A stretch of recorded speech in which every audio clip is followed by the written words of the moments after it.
Can you be a solo caretaker? The easy and unhelpful answer is sure. Anything is possible, said with suitable emphasis and gravity on the word possible, of course. What you want to know is it possible for me? Can I do it? Will it work in my situation? And the reality is, I just don't know. Perhaps the least useless thing that I can do is to try to paint a picture of what caretaking might look like, in the hopes that that picture will provide a framework for the kinds of conversations you're going to have. But after it's all said and done, you will have to process the information. You'll have to think it through with family members, talk it over with trusted advisors, and try to make a determination of whether it would be feasible in your situation. So strap in, because this will be somewhat involved, and we're going to try to tackle the question of, can you be a caretaker all by yourself?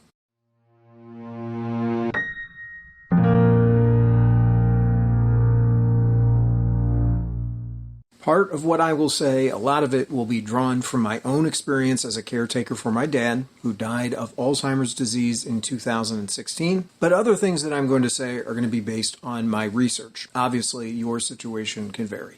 As an assist, I'm developing a blueprint on alzheimersproof.com, just a document that has questions that will help you walk through some of the issues that I'm going to be talking about. Now, this video was prompted by a viewer-submitted question. As I reflected, one thing I realized is that it is extraordinarily difficult, bordering on being practically impossible, to be entirely solo as a caretaker. As we move along, I think it'll become apparent why I say this.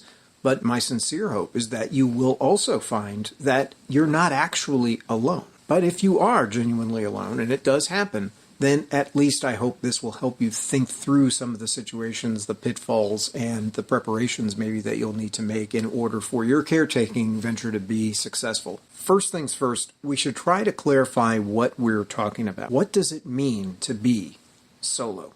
There are at least two senses, I think. Firstly, there's a caretaking sense. Now, by caretaking, I mean assisting your loved one with the activities of daily living, known as the ADLs, which I explain in a dedicated video, or supervising a cognitively impaired individual. And possibly you'll be doing both. Just for reference, the ADLs are bathing by yourself, dressing by yourself, feeding yourself, toileting by yourself, being able to transfer by yourself, that is, in and out of bed, in and out of a chair, and so on. And the final one is maintaining bodily continence. Usually there are 6. There are different lists, and I get into the variations in the dedicated video. Now, under the category of caretaking, I want to distinguish being a solo caretaker from being a primary caretaker. If you're genuinely solo, then you're the only game in town, or the only player in town, as it were. It's totally up to you to implement every aspect of your loved one's care plan. In fact, it might just be up to you to even develop a care plan in the first place. Now, if you're a primary caretaker, by contrast, then you will have other people in supportive secondary or tertiary or whatever roles. So consider a few examples. Let's say you have 4 siblings. One of your siblings drives mom to the doctor's office, another buys and delivers her diet-specific groceries and medicine, a third takes her to church on Sunday and spends the day with her, and a fourth can usually be relied upon to fill in for you if you have something come up. But even so, mom lives in your house. You administer her medicines. You prepare her meals and otherwise tend to her daily needs. The bulk of the caretaking duties fall upon you. You are mom's primary caretaker. On the other hand, suppose 3 of your 4 siblings live out of state and the other one declines or refuses to help you with any facet of mom's care. In this case, obviously, you'd be a solo caretaker. Many situations will be a lot harder to classify, and in fact, classifying them isn't really the point. One of the most pressing questions is which case is, or would be, closest to your situation. Can you expect help with the actual caretaking responsibilities? At this point, I'm talking about unpaid assistance. Assistance like you would get from family members. We're going to talk about paid assistance later in the video. If you're closer to a primary caretaker, then immediately there are some follow-up questions. How dependable are the secondary caregivers? Do you have someone who can step in for you in an emergency? When you get sick, for example, is someone willing to come into your place? At some point, you will be unable or less able to be a caretaker, to discharge a responsibility. And whether it's a day or a week or a month, when you have a person who has Alzheimer's disease, that caretaking is crucial each and every day. Also bear in mind that an Alzheimer's sufferer can have tremendous difficulty adjusting to a new environment. Often they have enough trouble being in a familiar environment. So if your sibling, say, is willing to take mom in the event that you're sick, is taking mom to the sibling's house going to cause mom to be extra confused, extra agitated? Maybe your sibling can come into your house. Do you have a family member who's willing to be around you when you're contagious? If we have another pandemic type situation or even the normal seasonal flu, you might have a problem with your helper wanting to come into the house. The care environment will probably need to be safeguarded in many respects. Now, I have a ton of videos on this, from installing cabinet locks, reversing door locks in place of thumb turn deadbolts, putting double keyed deadbolts in order to make it harder for your loved one to leave the care environment. You might have to do quite a lot if you are the primary caretaker, such as installing cameras to help monitor your loved one. I mean, there's just all kinds of possibilities. If your sibling is going to take mom to his or her house for a week or a month while you recover from some illness or injury, then that care environment may not have, and likely will not have, the same kinds of safeguards that your care environment had. So either your siblings and you are going to have to be on the same page, and everybody's going to have the same kinds of interventions, the same kinds of safety features installed in their houses, or you're going to have to work around the fact that the sibling's house may not be as secure as your own. Now, all this speaks to the fact that preparation is going to be very key. Putting some of these kinds of installations into place is going to take some time. It's not like if you get sick on Monday, your sibling can have the entire house Alzheimer's proofed by Monday afternoon or Tuesday. If this backup plan with the siblings is going to work in your situation, they're going to have to install these kinds of safety features well in advance of you needing to rely on them for emergency backup care. And if you have no one as an emergency backup, then how will you respond in the event that you're incapacitated? Or even in the event that you're not 100%? It is easy for a person to just sort of get thrown into a caretaking situation, as I was, and not really face up to the totality of the situation. Whether it's denial or whether it's just, life doesn't stop. And all of a sudden, when you have caretaking responsibilities, it's hard to slow down and think through some of these issues. So I'm trying to bring these things out explicitly, not because they're things that if you were to think of them, they wouldn't occur to you naturally. Many of these questions are sort of like obvious questions, but when you're under the stress of being thrown into that caretaking situation, sometimes you just don't take a pause, and I get it. So that's what this video is supposed to be helping you to do. Also, in the category of exhausted and in the category of obvious question, how will you even sleep? Many of you realize that Alzheimer's and other forms of dementia can seriously wreck a person's sleeping habits, meaning that your loved one might be napping during the day and it might be very hard to rouse them, and at night they might just get up and start to wander the house. When new parents are first dealing with small children, sometimes it's said to them, sleep while the baby's sleeping. When the baby wakes up, your attention's needing to be focused on the newborn. And Alzheimer's presents a similar type of problem. What happens if my loved one is not sleeping well?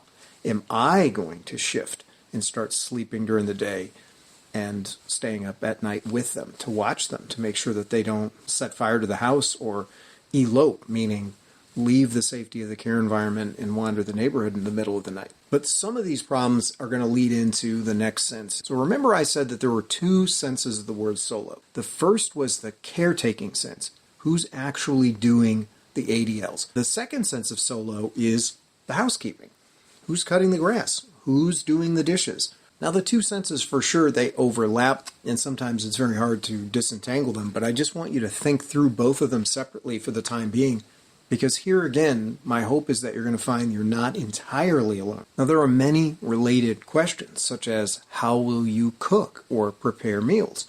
Similar problems to your loved one wandering at night can apply to your loved one wandering during the day. It's not going to be easy for you to simply leave the dish that might be in danger of burning to go see why the front door just opened and where has mom or dad gone. It may be possible, to entice your loved one to come in and help you. I don't know if you'd want to give them a potato slicer, but it might be possible for them to get the silverware out or to prepare the plates or do something that wouldn't really cause a lot of trouble if they did it wrong. But what if they refuse to cooperate? My dad refused to cooperate with those kinds of ideas many, many times. Or what happens if they simply get distracted or bored or for some other reason they just up and leave the kitchen? If you are tethered there because of the duties of having a boiling pot of water or whatever, it's not going to be easy for you to tag along after them. Depending on the nature of your loved one's affliction, and we'll talk more about that, it just may not be possible. Monitoring equipment might work in that case if you had some kind of a bracelet on them to know where they were, or if you had a closed-circuit television camera, you could monitor them maybe on your smartphone. Now, when I ask about the household, of course I mean apart from the afflicted loved one. You're not going to be all alone in the house if you're watching somebody, obviously. But what I mean is there anybody else in the house apart from the person you're caretaking for? We're talking about things like whether you're single, married, or otherwise partnered. Do you have kids? Do you have a roommate? And even in extreme cases, is there someone else for whom you're already caretaking? Are you the caretaker for more than one person? The basic questions here are you being helped in running the household? And do you have other people besides your afflicted loved one for whom you are responsible? There are too many household variations to list them all, but we can gesture toward 4 broad types under 2 overarching factors. Whether the other people in the house are helping you or if they need help from you.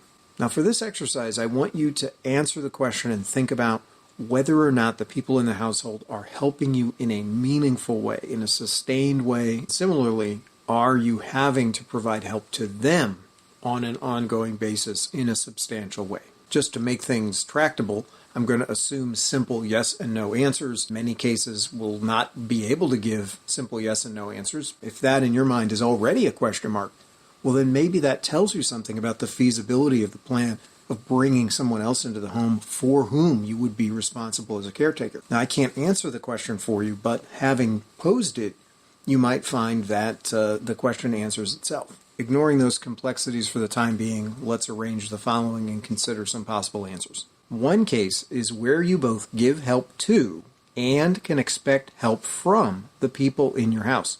Now, we might think here of 2 married or partnered people, for example. Another case is where you provide help, but you cannot expect or rely on any in return. An example of this might be a case where you also have young children in the house. That was actually my situation. My dad was 47 years old when I was born, and that just had consequences for our family. In some cases, it might be a grandparent. Now, a third case is where you don't really need to provide help, but you still get help. Now, maybe it's your house, but one of your grown children lives with you. You don't have to do a lot for them, but they do help you in substantial ways. Finally, we can imagine a case where you don't need to provide much help, but you also don't get back much either. Perhaps you have teenagers. Maybe they're in college and working part-time, so they're starting to pay for necessities. You don't have to do much for them on a day-to-day basis, but they're also not around much, and they really aren't contributing to the household or pitching in to help with chores or anything like that. Now, I'm not judging any of these living situations. I'm simply sketching them out as possible ways your household could be. Now, some of what we're going to say here is going to dovetail with the financial aspect of things, and I'm going to consider that in just a moment. But for the time being, and at the risk of harping on the obvious, we can expect that it would be much easier to take on caregiving responsibilities in a household where you're getting help more than it would be in a household where you're not getting any help at all. If you're married and retired, both of you are retired and both of you help each other, it would be easier for you to take on a caretaking responsibility for one of your parents or one of your spouse's parents than it would be in a case where you are a single mother and grandma has only got you in the world, but now she's starting to need daily care. This isn't going to be exactly profundities here that I'm uttering. Obviously, if you don't have anybody else in the household for whom you're already responsible, it would be easier to take on caretaking for somebody than it would if you've already got some other responsibility as a caretaker, whether that's for children, as I had, but if you also care for another parent.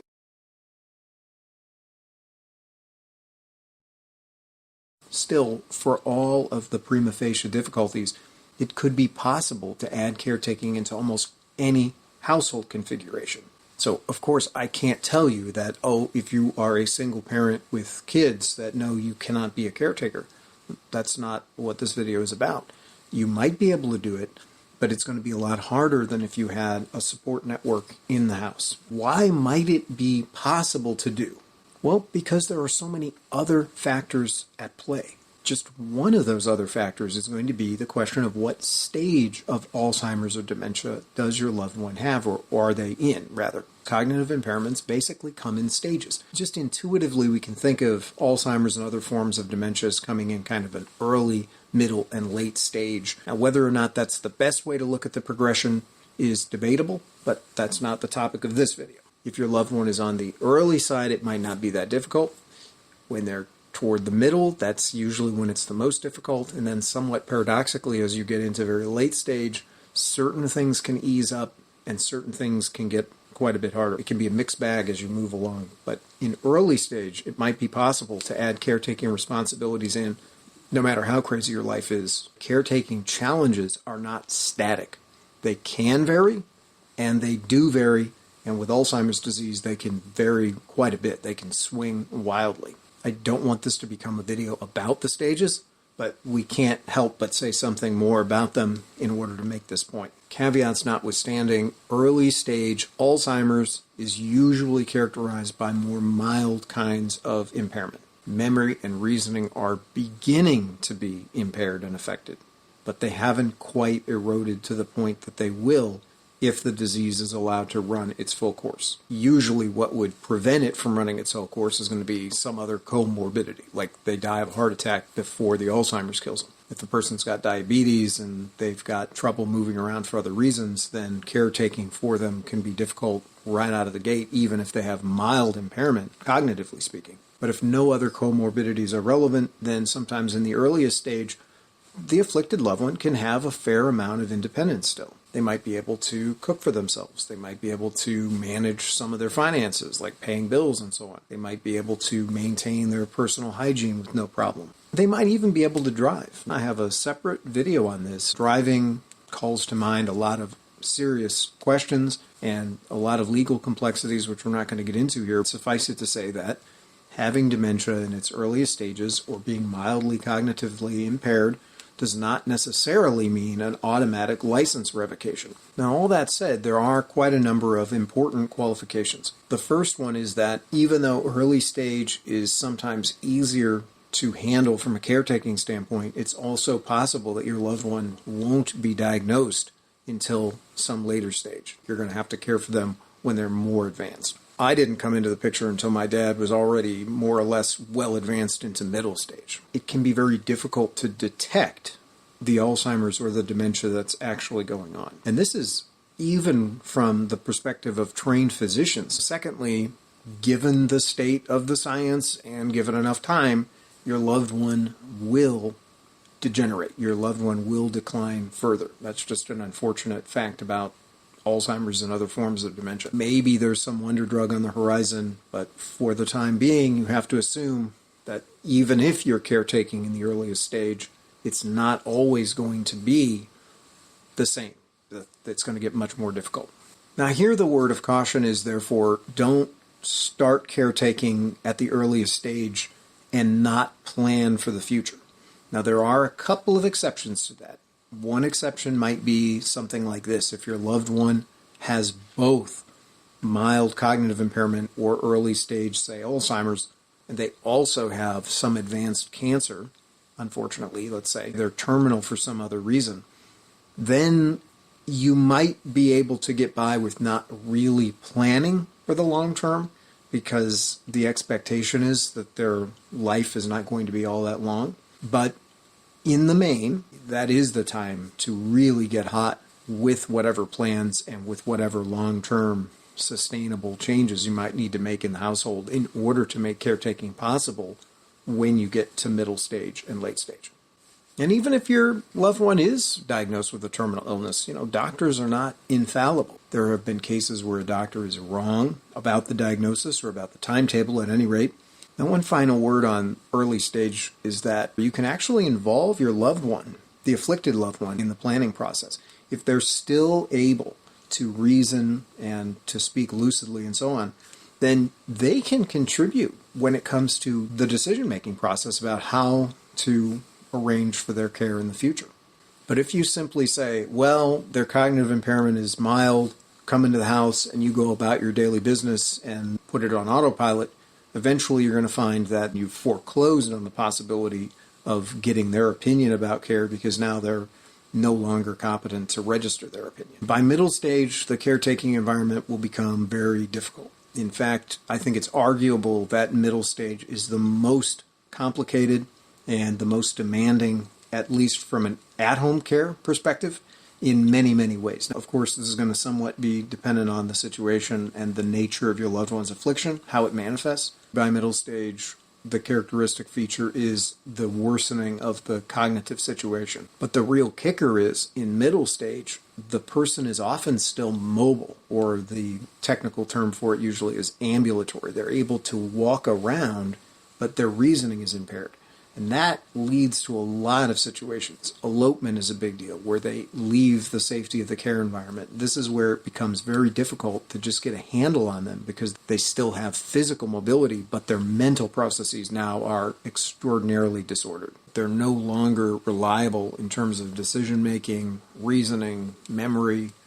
They can't spot hazards or understand exactly why you're implementing the restrictions that you're implementing. To put it bluntly, it can be very like dealing with a child in terms of the reasoning level, but it is like dealing with an adult in terms of what they're physically capable of. Along with middle stage being the hardest, it also usually is the longest stage. Now, there are a number of asterisks on that. One is that if early stage isn't reliably detected, then it's anybody's guess how long early stage actually lasted in your loved one's case. Another possibility is that middle stage might not be the best way to understand the progression of Alzheimer's, early, middle, and late. And we already sort of alluded to that. My point is twofold from the standpoint of deciding whether or not you can be a solo caretaker. The first is that the transition from early stage to middle stage can be gradual. And the second is that that home care situation can be okay until it isn't. And especially if you're by yourself, you have to have an awareness of this progression because you're the one and only the one who is going to be able to pull, the release for the escape hatch, so to speak. You're going to have to transition into another kind of care environment. And then the question is, have you left yourself enough time to do that? For instance, if you felt it was necessary at a certain point in time to avail yourself of a nursing home and the loved one was, let's say, on the manageable side when they were in early stage, now they're in middle stage and you're just pulling your hair out, well, how are you also going to bring in going to different nursing homes and shopping them around? Now, you might conduct a lot of this through email or telephone call, but you'd want to at least step foot in the nursing home. If you smell urine when you walk into the place, you'd want to know that. And so you're going to have to do some kind of legwork. But then if you haven't left yourself enough time, how are you going to do that? Another aspect of this is that nursing homes often have waiting lists, which means that if you have struggled for months and you're thinking, I just don't know if this home care is working anymore, and now you're at the end of your rope and you decide, okay, I'm going to go ahead with the nursing home route, there is a process that has to be gone through for that to happen. And in some cases, your waiting list could be a year before you can get them in. So if you wait until you're at your wit's end to even start the process of looking into a nursing home, you're going to find that it's not going to give you the relief that you were counting on. Now, just another word on variations. The stages are somewhat predictable, and if you just Google what are the characteristic symptoms at each stage, you'll get some helpful synopses. In early stage, they might have trouble coming up with a word.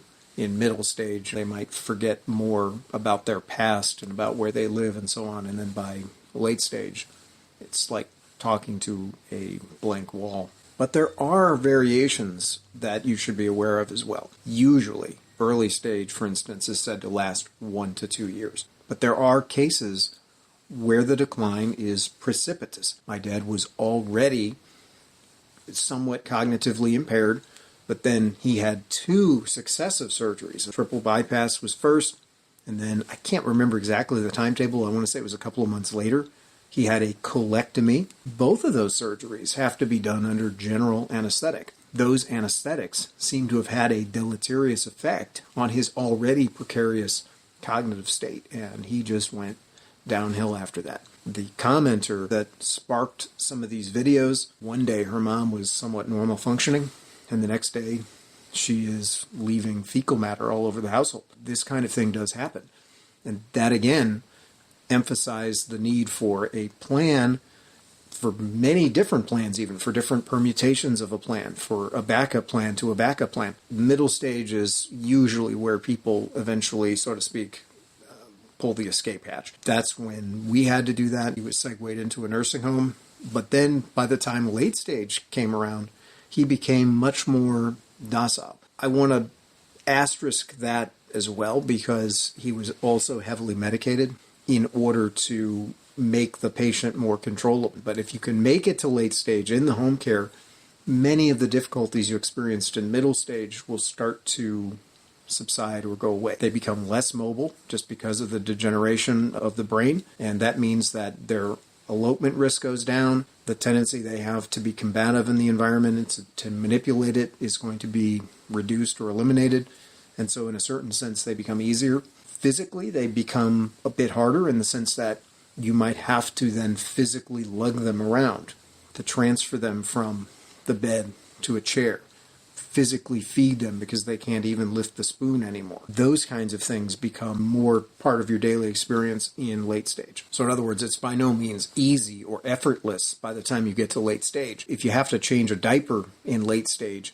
it's better than arguably having to pick up fecal matter tracked across the carpet because they're still able to move around, but they also need assistance toileting. So you see what I mean.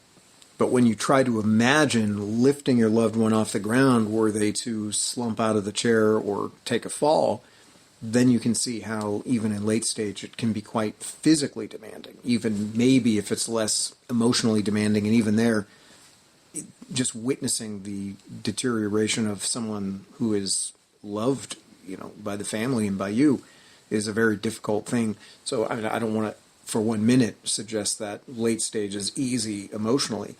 But in middle stage, a lot of times if it was like my situation, my dad and I were just butting heads. It was a combative thing. And by late stage, it was more of a tragic thing. The whole thing is tragic, but you know what I mean?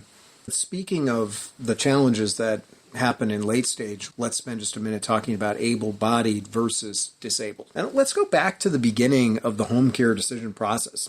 Because when you're trying to make the decision from the word go, regardless of the stage of Alzheimer's, they could be an early stage, part of that decision-making process is going to have to factor in how able-bodied is your loved one. Because it's going to matter.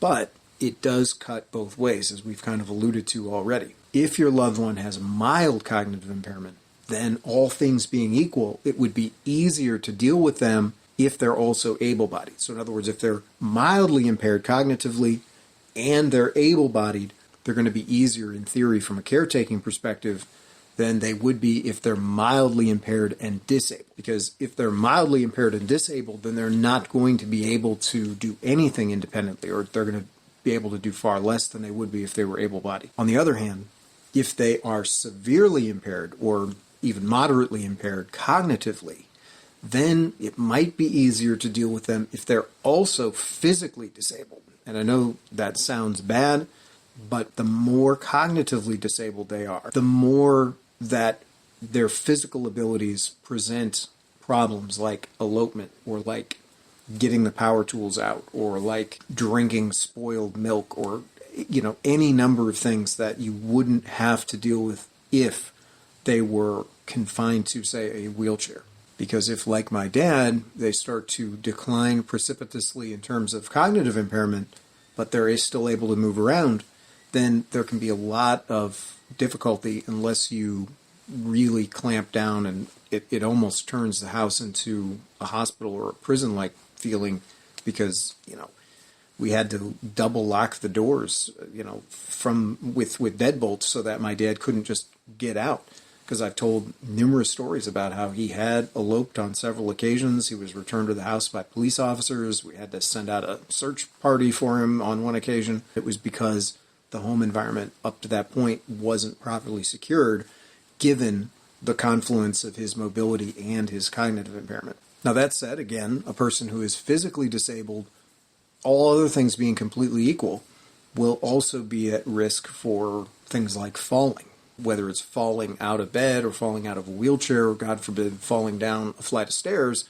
Certain interventions may be necessary if they're mobile that wouldn't be necessary if they're disabled. Maybe they'd be better off in an environment where the caretakers, in theory, are better suited to caring for somebody who's in the state that your loved one's in, where they're able to move around. It's one thing to think that and wish that, and it's another thing to actually find a care environment that fits the bill. If your loved one is as difficult in the nursing home as they are in your house, and by all accounts they're going to be, the nursing home's response is often to medicate them. This is just the way that they do it. They try to keep them docile using medication because they're not equipped.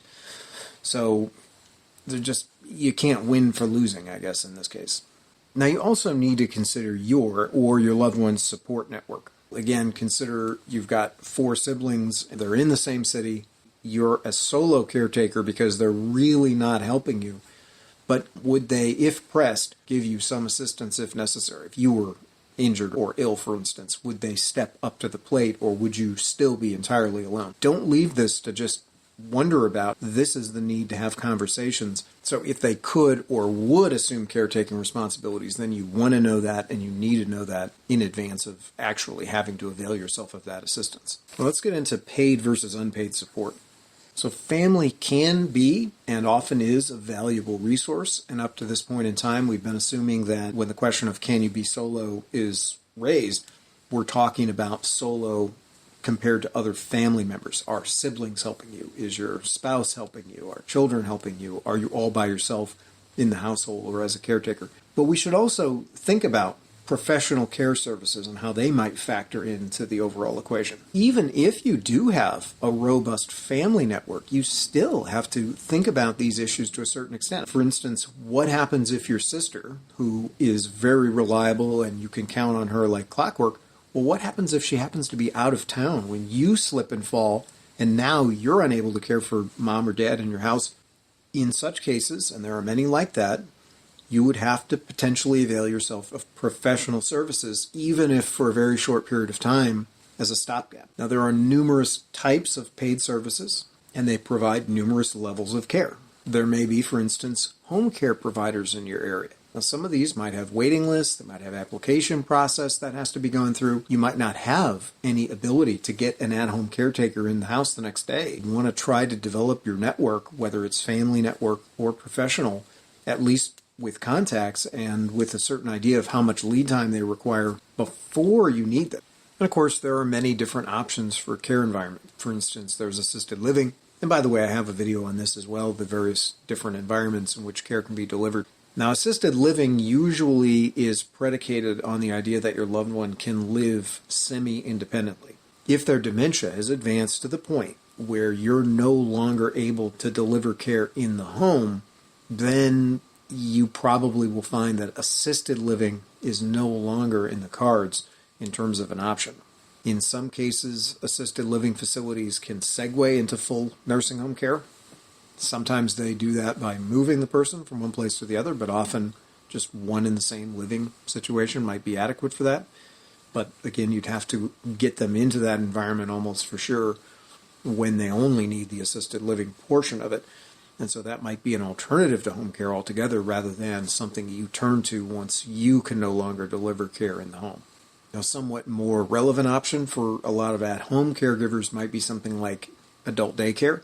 Just like child daycare, you would take your loved one to the adult daycare, say from 9 to 5 or whatever. If you have a place of business that you have to go to work, there are specific respite care facilities that are designed to give you a break. Respite care, under that actual name, is not going to be an ongoing kind of solution. If somebody's going to come into your home and provide respite care, it's probably going to be only a day, maybe two. If you take them to a respite care facility, maybe you're talking about a week. But respite care facilities might be able to accommodate a person who is more advanced in terms of dementia. An adult daycare, almost for sure, is going to be very limited in terms of the resources that they can provide. But even when my dad was able to go to adult daycare, he just flat refused. Even before he was pretty far advanced, he just wouldn't go. Let's talk about a nursing home.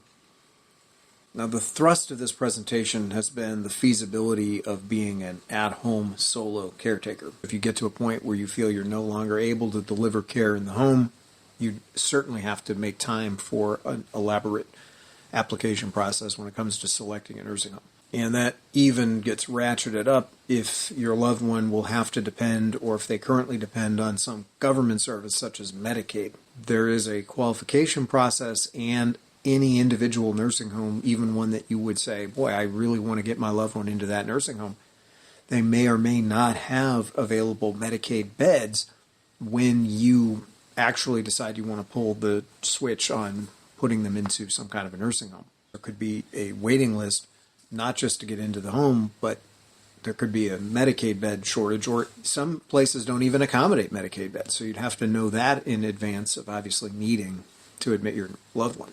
But here I want to make the additional point that you don't necessarily have to feel that either I am going to be a caretaker for my loved one or they're going to be in a nursing home. Because you, in an important way, can be a caretaker when they're in a nursing home. You can go to the nursing home. When my mom and I eventually had to get my dad admitted into a nursing home, we were there. We didn't go every single day from 9 till 9 or whatever. Some people did, unless they were sick or something like that prevented them. There were some people who showed up every single day. You might think that, well, if I have to change my home environment and I have to put on deadbolts and I have to put up cameras and I have to do all these things, I can't do that in my home environment. It might, in your case, then be easier from the standpoint of just the environment to say, let me admit them into a nursing home, and then I will go to the nursing home on the regular, so to speak, and be present daily if necessary in order to help my loved one with the care. So you could use the nursing home as a way of giving them a secure space, but still take it upon yourself to be very present. But that's also one way that you can give yourself space if necessary, because if it becomes too difficult for you, it's not like the nursing home that day won't have adequate staffing, in theory. If you just said, I can't visit on this particular day, the nursing home will, in theory, take care of your loved one's care. Now, I say in theory because it is part of the experience that I had that the nursing home can start to rely on a family member who's that present. The nursing home isn't going to come right out and say, well, we don't have a nurse for you today, or we don't have a tech for you today because your loved one is here. People just in this day and age tend to be overworked. And therefore, if they see a loved one is in one of their rooms, they're going to spend their time in the other rooms. But the amount of money you pay to have your loved one there is not likely to be discounted because you're doing some of the work. I hate to make it a financial matter because I don't want you to think of it as, well, I better get my money's worth for the nursing home, so I better take a hands-off approach. But the reality is that if you are present and if you are doing a lot of the care, then the nursing home staff might take a hands-off approach to a certain extent. Now let's segue into financial considerations. Daycare and home care can run several thousands every month, and nursing homes start around $4,000 a month. It's not uncommon to see bills $5,000, $6,000, $7,000 or more, and depending on the state you're in and cost of living differences and so on, they can go up even higher. You or your loved one might qualify or be able to qualify for Medicaid. And of course, I have a number of videos already that I deal with Medicare, Medicaid, the differences, and some of the specifics that have to do with that. So if you're interested or if that's part of your care picture, feel free to check those videos out. But you should know that not all nursing homes accept Medicaid, and of those that do, they may not accept it for every available bed in the facility. As we mentioned, Medicaid beds might be in short supply. That means waiting list. The prospect of having or electing to pay for some care, even as a supplement to your home care, leads to the question of finances. Now, I have a ton of dedicated videos on this kind of question as well, and many facets of it, including long-term care policies and so on.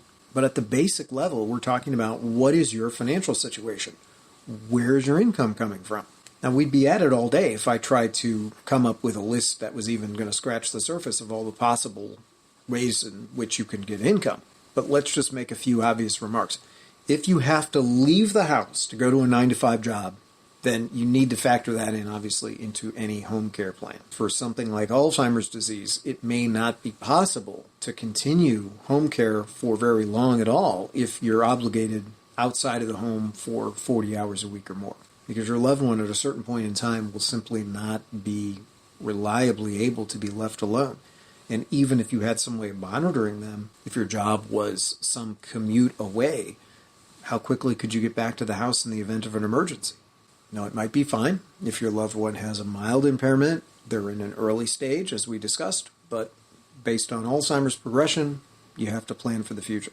And apart from the progression of the Alzheimer's, what happens if they slip and fall in the bathroom and now they have to be confined to a wheelchair? How would you handle that from the perspective of tackling a 9-to-5 job? It's possible you could take some kind of sick leave or family medical leave, but at a certain point in time, you're going to tax your employer's tolerance or the ability to utilize those kinds of avenues, and it might be detrimental for your employment and for your loved one's care.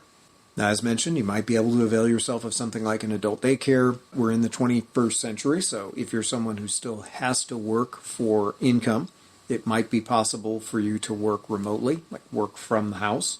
And if that's the case, you might think, well, I have a little bit more flexibility because I don't have a commute. And that's true. Would you be able to have reliable quiet time, office time, if your loved one gets to a point in their dementia where they can't be left alone or where they're an elopement risk? Then you're going to run into the same kinds of consideration when we talked about, do you have time to cook in the kitchen, or can you sleep? Can they be left alone, and can you count on them being quiet? And are you able to discharge the obligations you have for your work at the same time that you're monitoring them or caring for them? It's not always as easy as just giving mom, dad, or grandma some kind of arts and crafts project and hoping for the best. My dad was very difficult. If I gave him something to do, he might just toss it aside, or he might just humor me for a few seconds thinking I was going to be inattentive, and then he'd just wander away. Now, additional problems might arise if you think, well, okay, that might not work, so I'll take some extended leave. Number one would be you could jeopardize your eligibility for things like health insurance and other kinds of benefits. And if you had to re-enter the workforce or try to get your old job back, you might find that it had been filled. For instance, if it was something that the employer thought was necessary, and even though they couldn't stop you, say, from taking a leave, you couldn't stop them from hiring some other person to take your place. If that's the case, your job picture might be completely altered by the time you came back. You might lose seniority and so on. And if you have a pension, and I realize that they're few and far between these days, but the pension calculation is going to be based on active service. And if you had to take some kind of a leave, it might affect your pension calculation as well. For that matter, it might affect whether your employer is contributing to a 401k or other kind of employer-sponsored retirement plan. Now, there are some financial cases where there's no real financial issue. One might be if you're the one who's going to be a caretaker and your spouse is still able to work as normal. You just want to ask questions like, is it possible to alter the home environment to be a caretaker and still enable my loved one to get to their job on time?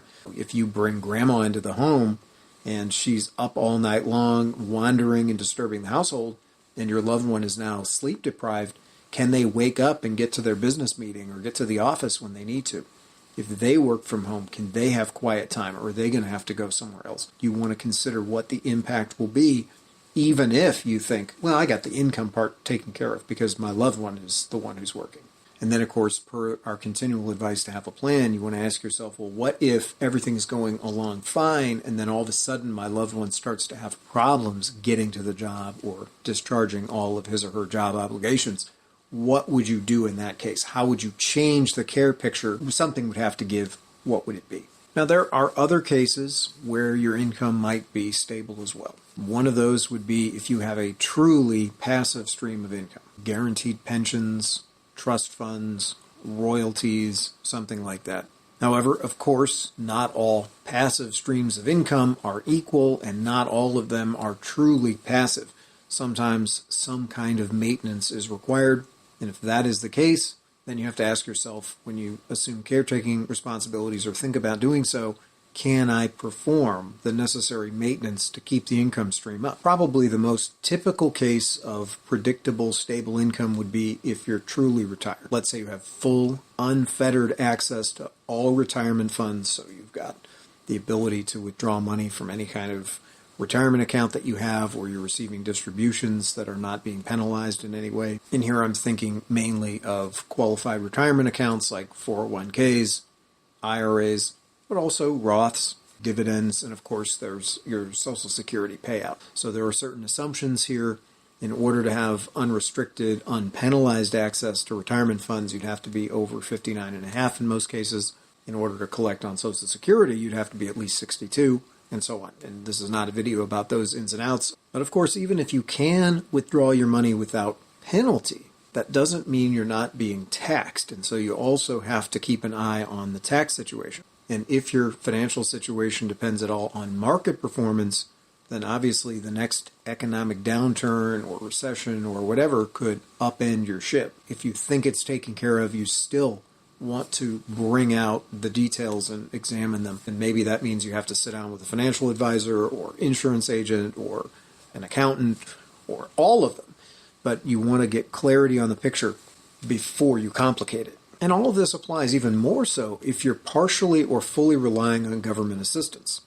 And I say more so in part because bringing somebody else into the house might affect your eligibility for certain programs. And even if it doesn't affect eligibility, it might affect the amount of money you're getting. And that would go also for your loved one. If your loved one who you're thinking about bringing into your household is the recipient of government assistance.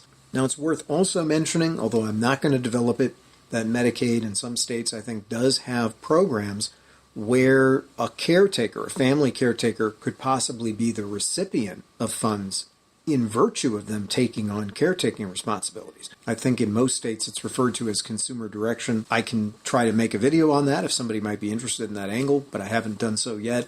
It's also worth mentioning that for every situation, regardless of whether you have government assistance in the mix or not, the amount of income is also a necessary component of your reflection. Would your current income level be enough to pay for things like at-home services if you needed them, or would your loved one's income be adequate to cover some of those costs? And that brings up another point, because you might be thinking that, well, it's not just going to be me. If I bring my loved one in, then I'm going to have full access to any funds that they bring to the table as well. It might be true that bringing your loved one into the house means you would have access to the funds that they have coming to them in their own household now. But there are complications that arise. We've mentioned one already. If your loved one is relying in part or in total on government assistance, if you change their living situation, you might change their eligibility for that assistance and or the amount of assistance they receive. Secondly, delicate but be aware, financial institutions, banks, brokerages, insurance companies, retirement management companies, and investment houses of all different kinds are on the lookout for anything that smacks of elder abuse. Now, I don't for 1 minute want to suggest that anybody watching my video has got it in mind to try to steal grandma's check or take dad's funds. But the world that we live in, being as litigious as it is, you need to be aware that these financial institutions have all kinds of regulations that they are having to enforce and internal policies that are geared toward trying to catch little strange things, like if dad's Social Security check is suddenly being deposited into daughter's account, some banker somewhere is going to flag that and you're going to be called in to answer some questions about the situation. It's not to say that it's a foregone conclusion that you wouldn't be able to pool resources in this way, but it is something you would have to prepare for. and it's something you're probably going to have to explain. Now, the best case scenario would be one in which your loved one still has mental and legal competence and can be called upon to validate and to ratify all of the plans and changes that need to happen. That could be closing accounts and opening accounts, getting joint accounts.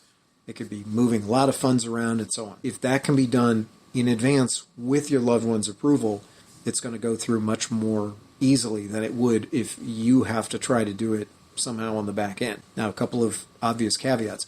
If your loved one would potentially have to qualify for Medicaid, you have to be extremely, extremely careful how you dispose of assets and how you mingle assets, and all kinds of things can jeopardize their eligibility for Medicaid. Now, I go into that more in detail in my Medicaid videos, but that is very delicate ground. You have to tread extraordinarily carefully when Medicaid is anywhere in the picture. But a second thing is that even though a person who has a diagnosis of dementia, that diagnosis doesn't automatically mean that they cannot make or contribute to legal decisions or that their signature carries no legal validity. But again, you have to tread extremely carefully. My dad got to a point where, yeah, he could have signed his name, but no lawyer worth his or her salt would have allowed my dad to sign off on certain financial instruments by the time we got wise to the need of having these instruments. We should have put it in place a long time ago, and we didn't. So I say all that to say, put things in place now. In fact, think of this as an object lesson for yourself.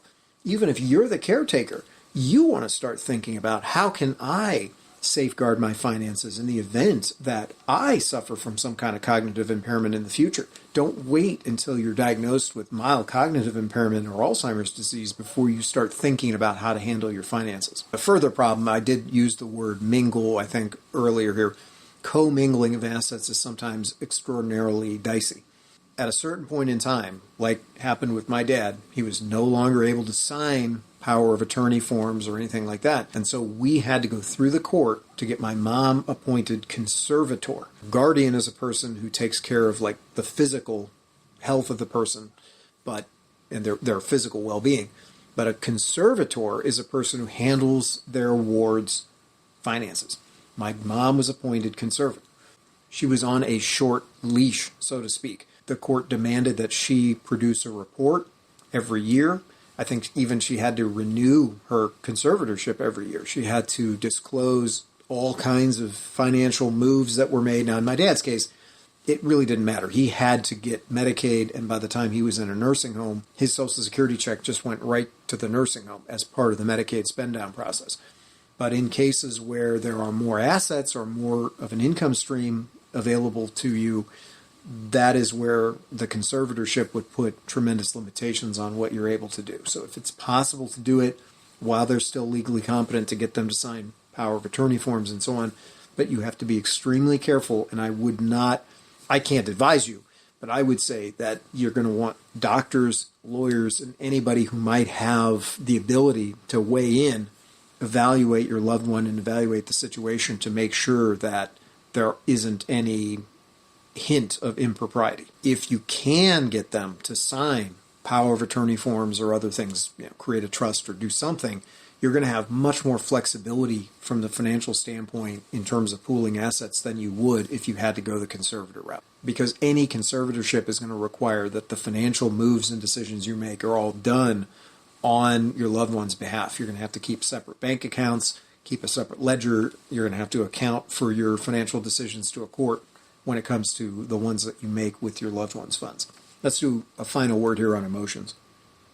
I've been ignoring the emotional side of things for the most part because it's difficult to quantify. It can vary depending on people and temperament, but it is certainly an important part of our lives, and it's certainly a very obvious part of anybody's caretaking experience, especially when it comes to dementia. And you need to consider the emotional impact on everyone involved. So on the one hand, that does mean, what are your loved one's emotions? A diagnosis of dementia would be depressing to anybody with the wherewithal to understand it. It can also give rise to anger, hostility, resentment. People can feel lost and confused, and that's in addition to the confusion that would be present in virtue of the Alzheimer's or other form of dementia. And Alzheimer's is a mysterious disease. Its emotional impact can sometimes be as puzzling as it is devastating. Before my dad's decline, he was friendly, he was outgoing, affable, life of the party kind of character. I've only seen him prior to the Alzheimer's blow up on maybe 2 occasions. One was at me, admittedly. Once he had Alzheimer's and got advanced into middle stage anyway, he was aggressive, belligerent, combative. He was just withdrawn and very irritable all the time. But the other side of the coin is going to be your emotional tendencies. And I say that from the standpoint of the video, obviously being about you thinking about being a solo caretaker. If you're mellow and you don't get your feathers ruffled easily, then maybe introducing the kinds of complexities we're talking about would be no big deal for you. Or at least you'd be able to take the challenges in stride. On the other hand, if you tend to be impatient or irritable yourself, and I certainly fall into that category, then there are going to be considerable difficulties ahead. These considerations obviously don't need to be determinative or final. It doesn't mean that, well, I'm an irritable person, so therefore I can't possibly be a caretaker for my loved one. You can step up to the plate and you do what you need to do to a certain extent. Now, I do also get into this a little bit more in the companion video on just how hard is it to be a caretaker in general. So this has been a long and bumpy road, so let's try to take stock. Now, we started by thinking about what it means to be a solo caretaker. And I distinguish between being a primary caretaker, where others, whether family members or professionals, assist you in backup, respite, and various secondary roles, and being truly solo, where you're literally handling all caretaking duties by yourself. But we also notice that being a solo caretaker doesn't necessarily mean you're alone in your home, not counting your afflicted loved one, of course. It's difficult to be a caretaker at any level of involvement. It can be a challenge to take grandma for the afternoon, let alone take her into your house and live with her 24/7, 365. If you're truly going it alone, absolutely alone, then you are in for major difficulties. Is it impossible? No, because of the various factors we mentioned. Assuming you have your financial basis covered, your temperament is amenable, you're able to make adjustments in the home and put in place all of the proper safety and protective procedures and protocols, and let's say your loved one, their particular manifestation of dementia is maybe more manageable, or you're able to compensate even if it isn't, then it can be workable for you. But you still have to have a plan. You still have to have a way of sleeping, of eating, of cooking, of showering, of covering all the other bases you'd need to as a homemaker. And you probably need to have some kind of a lifeline in case you just become debilitated yourself. And this highlights the need for a short-term backup plan, and one that you have lying in wait, and hopefully one that you could trigger without having to have a lag time. And this includes professionals, and it's probably going to be professionals if you're truly solo. So it might be bringing someone into the house, taking them to adult daycare, respite care, or something along the lines of that. But looking farther into the future, you need to have a plan, even if it's only provisional, for finding a nursing home, for segueing into that environment if it were to become necessary.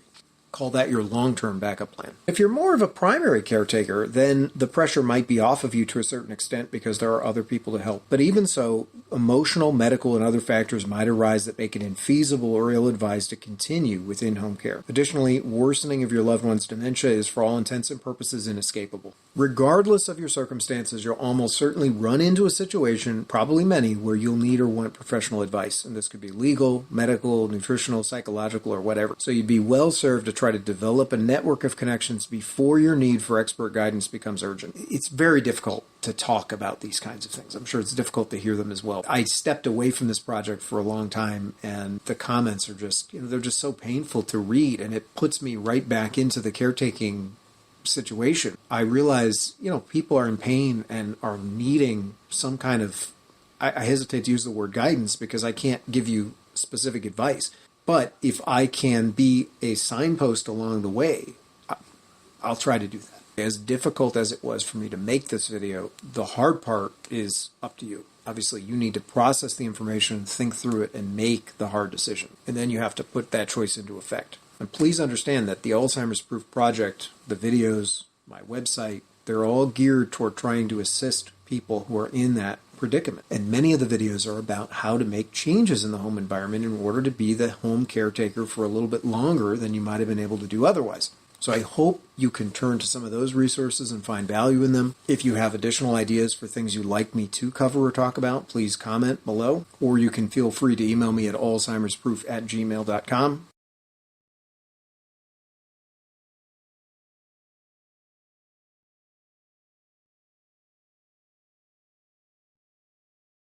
Please know that I wish you all the best in this very confusing and difficult process. Thank you so much for watching.